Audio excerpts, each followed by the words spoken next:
Welcome to ILTV's Israel Daily. I'm Aaron Porras, and coming up in today's newscast, an unprecedented conflict of interest threatens to blow up the whole case against Prime Minister Netanyahu.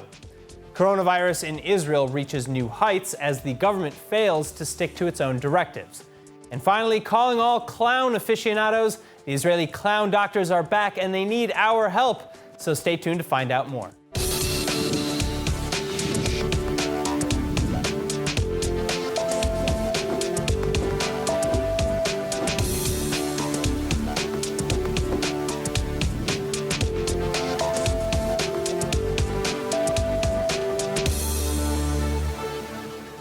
We begin tonight with shocking allegations of a police and state prosecution cover-up in relation to criminal investigations levied at the Israeli Prime Minister. There will be nothing because there is nothing. Famous words now spoken dozens of times by Israeli Prime Minister Benjamin Netanyahu when discussing the 3 criminal corruption charges for which he's set to soon stand trial.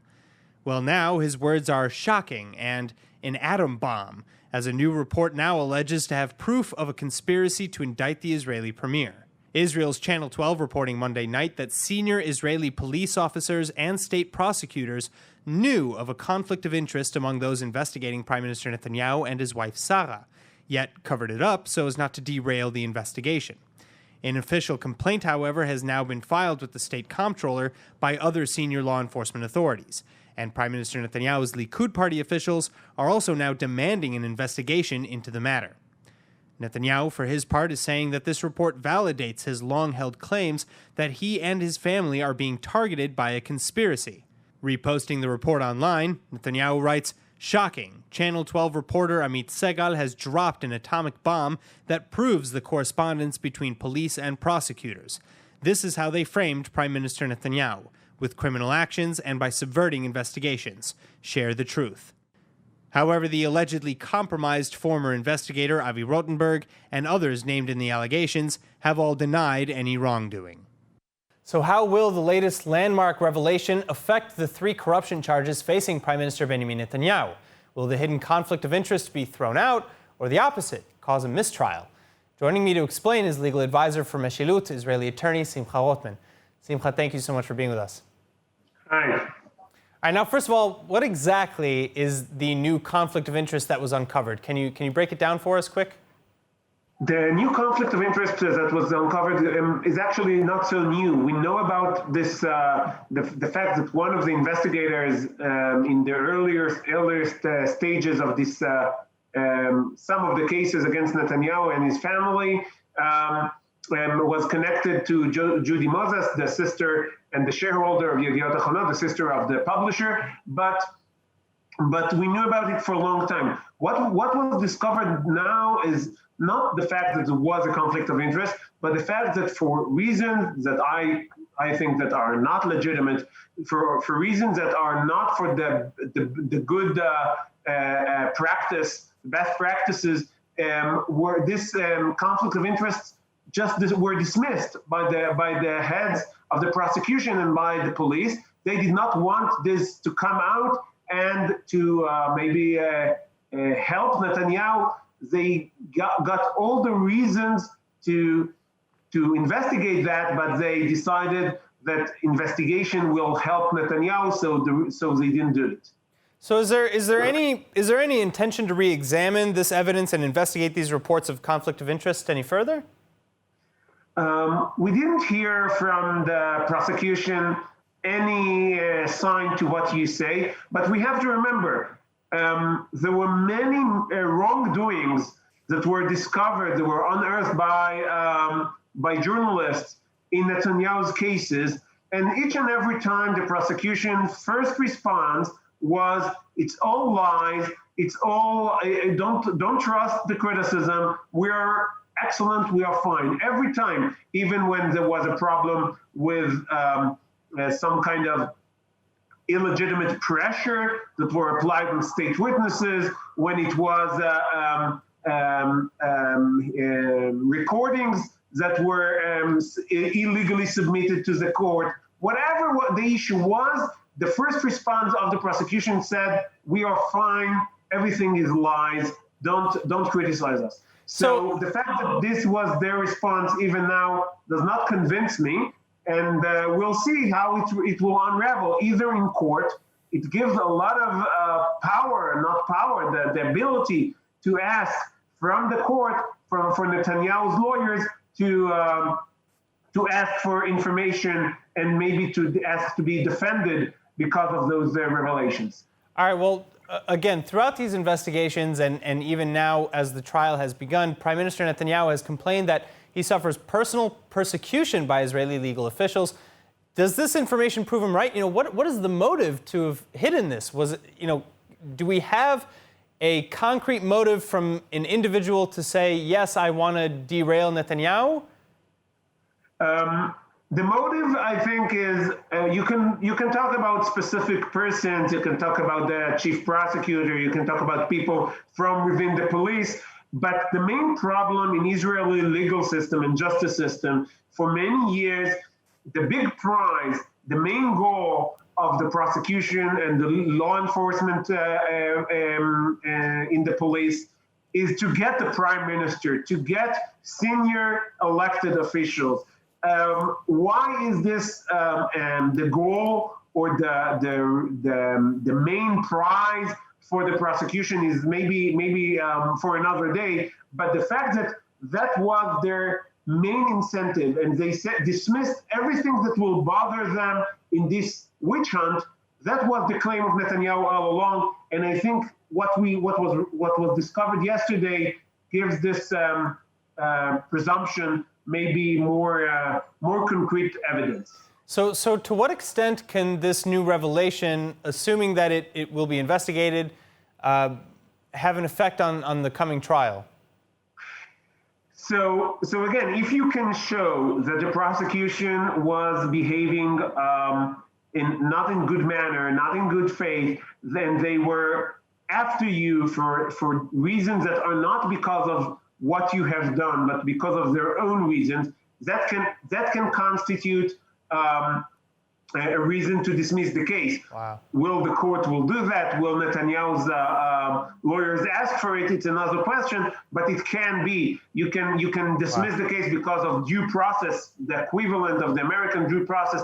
We have some kind of legal infrastructure for that, but the question is, will the court see it as a reason? I think that whatever the effect is on Netanyahu cases, the main effect should be an independent investigation of what's happening in Israel, law enforcement and prosecution, because in the current situation, you cannot trust a word that they're saying, either in court or through their spokespeople.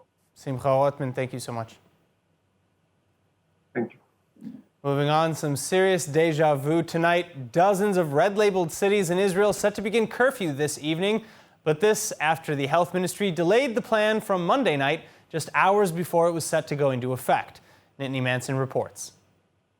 With major argument from various mayors and municipalities, the Israel Health Ministry scrapped Monday night's curfew scheduled for some 40 supposed coronavirus hotspots around the country. The curfew instead has now been delayed to 7 p.m. Tuesday. But despite the sharp opposition, including from several ultra-Orthodox community leaders who say they'll ignore the health ministry altogether, Prime Minister Benjamin Netanyahu and his COVID-19 cabinet are still justifying the measures. המומחים חוששים קודם כל מזינוק פתאומי במספר החולים הקשים ובמספר המתים. זה מה שיכול לקרות עם עלייה מהירה מאוד, עלייה גומטית, מה שלא קרה עד לרגע זה. אבל זה יכול להיות. Well, fears coming into focus. The health ministry is reporting a record high number of Israeli COVID-19 patients in need of ventilators, with the number expected to rise dramatically and fast. The education ministry reporting at least 172 students and 62 teachers contracting COVID-19 since the start of school last week. Nearly 4,400 students and 720 teachers now in quarantine. The Jewish state is also breaking its own daily records again, with over 3,400 newly confirmed coronavirus cases overnight, bringing the total active cases to nearly 28,000, the death toll rising to 1,031. A Tel Aviv installation in the municipality's Rabin Square placing 1,000 empty chairs for the dead, and in protest against the government's alleged mishandling of the pandemic. Now, starting tonight, the renewed evening curfew and closures of red cities is set to take effect, but people's trust in the regulations is quickly draining, especially as information about the virus itself has changed so much since the start of the pandemic. So what has changed in our understanding of COVID-19 and how can we best deal with it? Here with answers is expert in virology and microbiology at the Hebrew University, Dr. Rivka Abulafia-Lapid. Doctor, thank you so much for being with us. All right, so what's the latest? What have we learned about how the virus spreads that is different from what we knew about it before, and what was wrong, what was right? Because a lot has changed in recent months. Oh, yes. First of all, there are, we are learning, and everything we are doing in governments are more like working out of the outcome of the virus and the infection. The virus is well known because it causes a common cold, but not this one. The COVID-19 is a virus that jumped from an animal, and it's completely different in a way of its aggressiveness, the way it's infecting, and also the way it is working with our immune system, which is completely new for it, and causing several, not only as other viruses, causing a very harsh infection outcome. Now, several experiments that were done, and one of them mainly was done in China, trying to see how the virus is infecting and see survival. And I said it like 3 months ago that it's not enough to use the washing because the virus is the protein spike, and it's quite stable and aggressive. So it is very, very important to wash mechanically by soap, but also with 70% alcohol. So it's important to keep clean as possible. The mask is very, very important. In the beginning, they said the infectivity is they said it didn't matter so much. Via drops, but no, it is also via aerosol. Wow. And it is surviving on, glass for days. It can survive on clothes. It can survive. So what can we as individuals do, and more importantly, maybe businesses or families in the home, things like that? Is turning on the air conditioning or opening windows or a fan, can that help? I think so. First of all, it's not only infecting via drops, also aerosol. So if you talk, if you sneeze, if you cough, even through touch, through the eyes, if you touch yourself. So, of course, open space is very important. The distance is very important. The mask is a filter, and it prevents the virus to come in, but also prevents the virus to come out. So we have to cover the nose, the mouth. We have to protect our eyes from ourselves.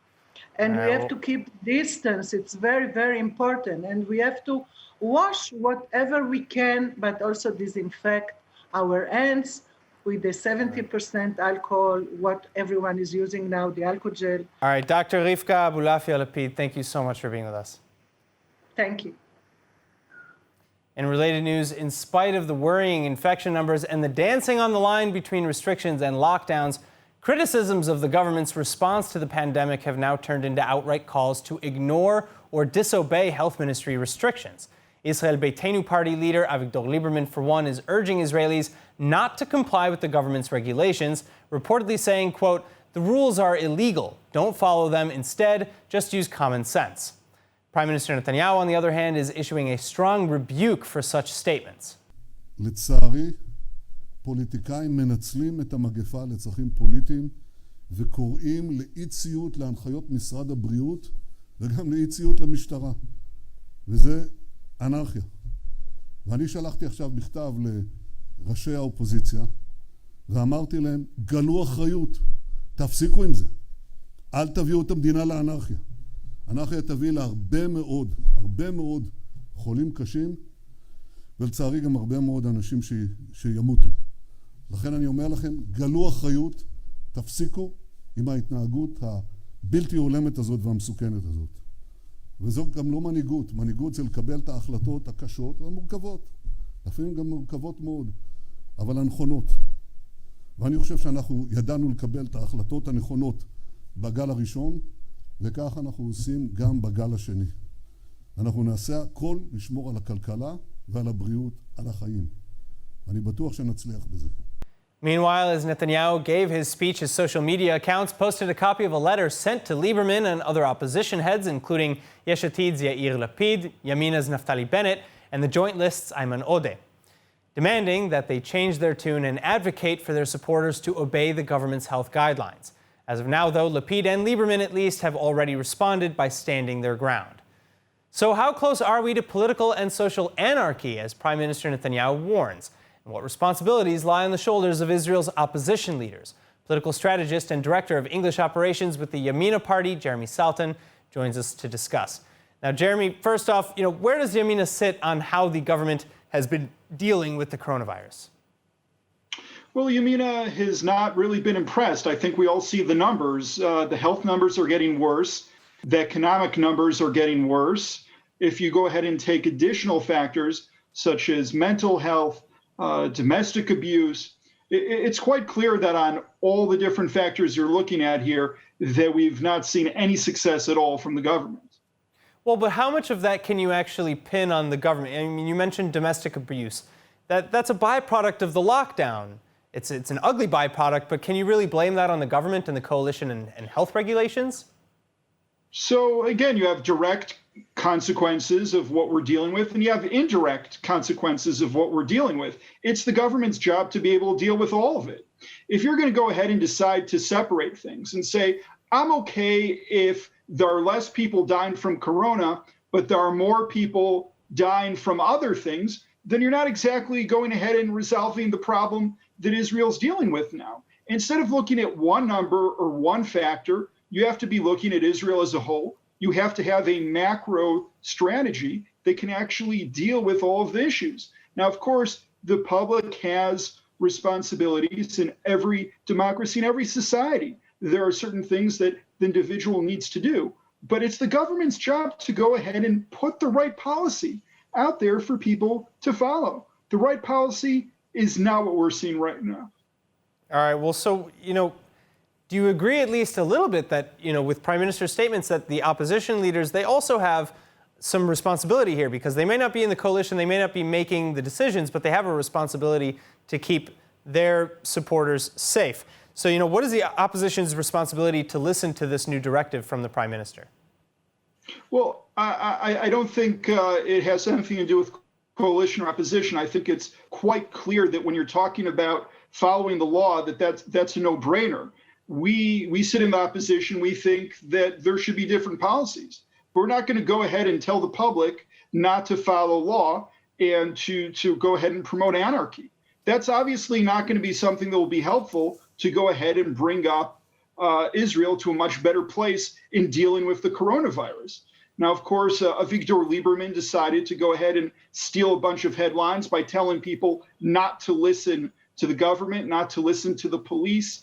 I don't understand what it is that he thinks he's going to be gaining from that. Maybe a lot of the angry people will, for a very short time, go to him. But I don't think those are the type of positions you should be taking as the leader of a party that's in a democratic system. Yair Lapid, he's representing the left. I'm also very confused to see the stuff that he's saying, but of course he's dealing with his own internal issues. His number two in his party has challenged him to a leadership race. Lapid is, of course, running away from that race. So he's dealing with his own internal issues. All right, well, so it seems like there's never any shortage of politics and political motivations. Jeremy Sultan, thank you so much for joining us. Of course, thank you.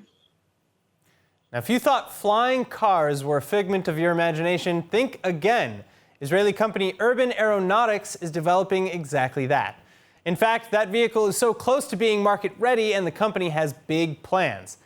They have already signed a deal to create the first ambulance in the sky. The company announcing earlier this month that it signed an agreement with the United States-based Emergency Air Response Service, Hatzalah Air, to develop, produce, and market its City Hawk aircraft for emergency medical service applications. Now, with only approximately 500 female green turtles and 2,000 female loggerhead turtles left in the Mediterranean, sea turtles in the region are officially endangered. And pollution, overfishing, predators, and other man-made obstacles are killing what numbers they have left. Luckily, though, there are organizations out there trying their best to protect these majestic creatures, and the Israeli Nature and Parks Authority being one of them. Nittany Manson with the details. Each year, starting around May, sea turtles lay their eggs on Israeli beaches. And come August, those very beaches become home to hundreds of tiny turtles. Unfortunately, not all the baby turtles will make it to the water's edge, and of those, only a fraction make it into adulthood. This is where the Israel Nature and Parks Authority comes in. Once the nests are made, Parks Authority members will scour the beaches, locating and moving these nests to safer locations. Once the babies are ready to start their long journey to the water, they'll dig themselves out of their almost 3-foot deep nests. And sometimes this on its own can prove too much for some of the turtles. So Parks Authority members will come around a few days post-hatch and dig down just to make sure everyone's made it out. And sometimes they'll find a straggler or two. The journey then begins, the long walk along the beach being an important step on its own, allowing the turtle to imprint on this exact beach so that it knows where to come back to when it's ready to lay eggs of its own. Now, our final story tonight is near and dear to me. It's about an amazing program that I was even lucky enough to take part in. I'm talking about medical clowning and the clownbulance, and they need our help. For a decade, Shemesh, aka Smadar Harpak, has been working in a very special profession, medical clowning. And taking to the pediatric oncology wings of Israel, Shemesh and her colleagues bring joy and, more importantly, normal humanity to a place that needs it most. But then taking things one step further 5 years ago, Shemesh the clown devised of another idea, to introduce a program that's 1 part clown, 1 part Make-A-Wish, and 1 billion parts awesome, the Clownbulance, a vehicle to take sick kids for a personalized dream outing that they'll never forget. בדיוק כמו שיש אמבולנס שמטפל בגוף, ככה הליצנבולנס מטפל בנשמה. אחרי שנים של עבודה באונקולוגית ילדים, שהרגשתי צורך להוציא אותם מבית החולים, מהמציאות של חולי, ליום של חלום, ליום של פנטזיה, בשביל לתת להם כוחות להמשך הדרך. The problem now, though, is that the dream doctors are in some trouble of their own, and they themselves are in need of our help to keep operations going. יום הגשמת חלום עם הליצנבולנס הוא יום להזכיר למשפחה הזאת שהילד שלהם הוא לא המחלה. הוא הילד שהיה קודם, ואת המחלה אנחנו ננצח כדי שהוא יחזור וכל המשפחה תחזור להיות המשפחה שהם היו קודם. התקווה שלי עם הליצנבולנס היא שאני לא אצטרך להגיד לאף ילד לא. So that's why they've just set up a JGive donations account, and you can help by visiting clownbulance.com. Now let's take a look at the weather forecast.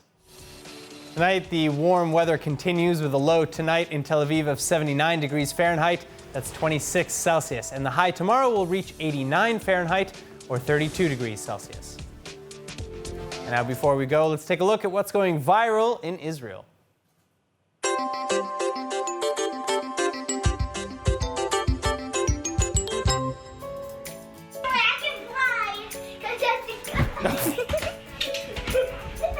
Oh! Everybody's having fun. Love it.